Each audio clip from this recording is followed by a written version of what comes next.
I think this is the fifth year they've been doing the tight end university, and George Kittle helped start that, and the Niners tight end back on the program. Do you reject any tight ends that want to go to tight end university? Hey, Dan. Good morning, man. Hi, bud. How you doing? Happy Good. Father's Day. Thank you. You too? Oh my goodness. Let's see. Do I reject anybody? I actually, so how did you started off where we were kind of just doing only active players. In the last 2 years, we've opened it up to all active practice squad guys who have been in the league who might not be on a team yet. So no, it is as long as I can get a hold of those guys and they have an email address so I can send an invite form and fill out a registration form to, they're invited. So I think we have between 80 and 90 guys this year, which I'm pretty excited about. But is there a syllabus? Like if you're going to a university, they give you kind of a Yep. rundown of classes that you go to. Like what is required in all seriousness of tight end Yeah. university? Really for guys to be there, as long as you're on an NFL roster or were in like the last year, you're invited. But syllabus wise, what we do is we do a classroom session and you have guys like, so I've talked about run blocking, pass protection, yak. Those are things that I focused on the past years. Travis talks about his route tree, how he reads coverages. Greg Olson talks about his routes. We've had Jordan Reed has spoke, former Washington tight end, about his releases. This year, Evan Ingram's going to talk, which I'm excited about. We got him up for the first time. And Jeremy Shockey will hopefully be teaching something. Gronk has taught something in the past. Dallas Clark. And so really it's just we try to cover all the things that a tight end does because we're the only position that really gets to do everything. Pass pro, run blocking, catching the football, scoring touchdowns, running the ball sometimes. So like we kind of try to cover as much as we possibly can in the limited time that we have with these guys. And just really try to give them that's an extra step forward in their careers to help them make a team the following camp. Are you guys like a union? I mean, it feels like the tight end was kind of forgotten. When you look at franchise tags and kind of fighting for those salaries there. But how much do you talk about the finances of playing the position?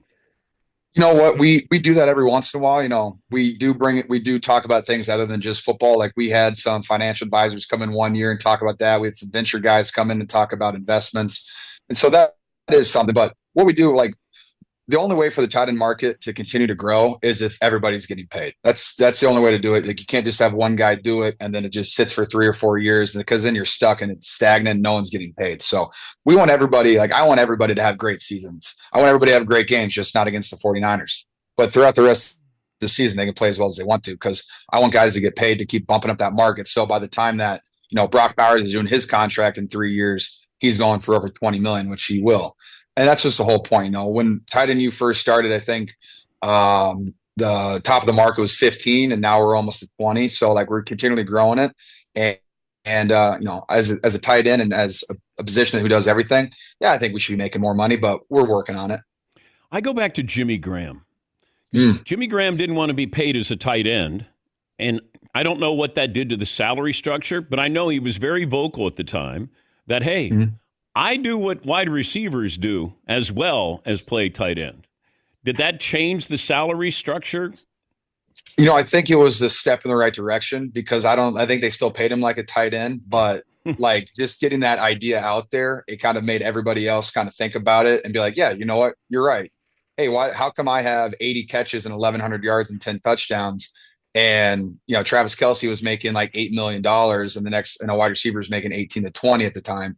So it's just like, how can you, not respect that position enough to give him that money? Because if you look back to it, like the last, 10 Super Bowls, there's basically a Pro Bowl or perennial All-Pro tight end in every single one of those games making plays.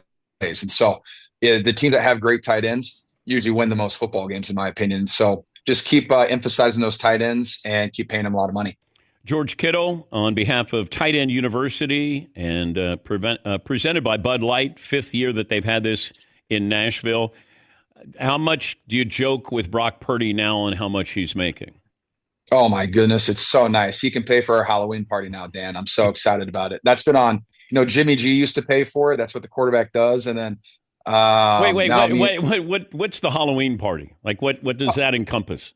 Oh, we just we rent out a restaurant or bar area, just make it a private event so guys can go to it with their wives or significant others. Just like I like to congregate outside of the facility so you can actually build these relationships, enjoy going to the work with the guys. And I'm always big. The one thing the Niners do a good job of, they always bring the wives and the families in all the time to a couple of events throughout the year. And so I just want to reemphasize that. So, so like when, my wife goes to a game, it's not the first time she's hanging out with one of our defensive linemen's wives, something like that, just so they have a relationship and gives guys an opportunity to blow off some steam in the season, whether we're having a good year or a bad year. And so hopefully Brock will be paying for that one. Hopefully he's paying for a lot of stuff. That'd be helpful. I would enjoy that. But you can joke with him about the amount of money. Oh yeah. You know what? I told him, before the deal was even done, I was like, you guys are in a different stratosphere, this quarterback market. Like, I'm over here fighting for 19 to $20 million a year, and you're above 50. So I was like, look, just whatever's best for you guys. I know you'll make the right decision, but I'm happy for Brock that him and his wife finally got it done. McAffrey, though, he makes good coin too. You got a lot of guys who make a lot of money on the Niners. We have a lot of guys who make a lot of money. We have a lot of guys who make a lot of football play. So I feel like that's good for football. McAffrey, did you get invited to his wedding? I did. I was there. I had a fantastic time. Okay, what are you getting for a wedding gift? What did I get him for a wedding gift? I flew into Rhode Island from Nashville, Tennessee, which was kind of hard to get. And then I just give him my valuable time. It's hard to get a gift for somebody who can get whatever they want, man. That's always the toughest thing. But you could have, an autographed jersey. You know what? That's a good one. I usually trade jerseys with my teammates after we're no longer teammates. So like me and Debo finally traded jerseys for the first time, which is pretty fun. I got a Charvarius Ward jersey. But yeah, at some point, I could get Christian. Trying to think. Yeah, I could find like a fun Kevin Garnett jersey or something like that. Wait, he's fans of those? Kevin Garnett. I mean, he does like basketball, but that's one thing. I have a good memorabilia guy. Like I just got one of my best friends to sign Kevin Garnett jersey as a birthday present. And he was blown away. Oh, all right. It's pretty sick. Yeah, Kevin Garnett's he's the man. Who benches more, you or McCaffrey? Bench press. Ooh, I'm gonna take myself on that. I'm gonna, even though he's got a little bit shorter arms, so it might be easier for him. I'm still gonna take myself. How about at tight end university? Oh, I definitely don't bench the most at tight end university. That is not, but we do have some fun workouts. We do it's called Arm Farm Friday, and we just see how big our biceps and triceps can get for a day. That's always pretty fun. Do you film this stuff? Yeah, we film. So like we have classroom sessions that we have cameras on that, we can send out to the guys afterwards so like they can revisit those lessons. But do you make it public? Clips and stuff like that. Not necessarily all the classroom stuff because I like to keep that kind of private. Okay.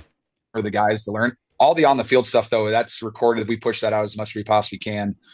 Just drills and stuff like that. Can you kid Travis Kelce about Taylor Swift? I think Greg Olsen does that enough for everybody. Give me a for instance.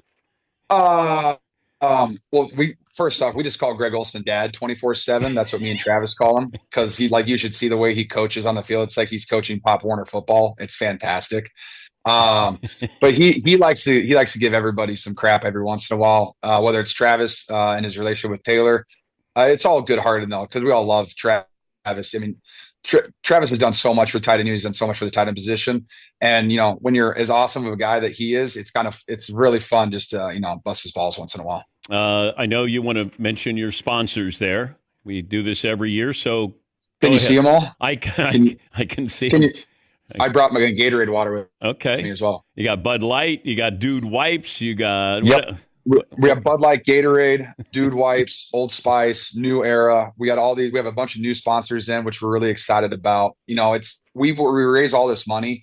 Basically, every tight end that comes in, they pay for their flight. We take care of everything else: hotel, transportation, food, the concert with country musicians, a golf tournament. We take care of everything. We want it to be a first-class event, and our sponsors make it possible. And the cool thing is, too, after we raise all this money, everything that's left, me, Travis, and Greg Olsen, we kind of divvy it up and then we donate it to charities of our choice. So we give back at the end.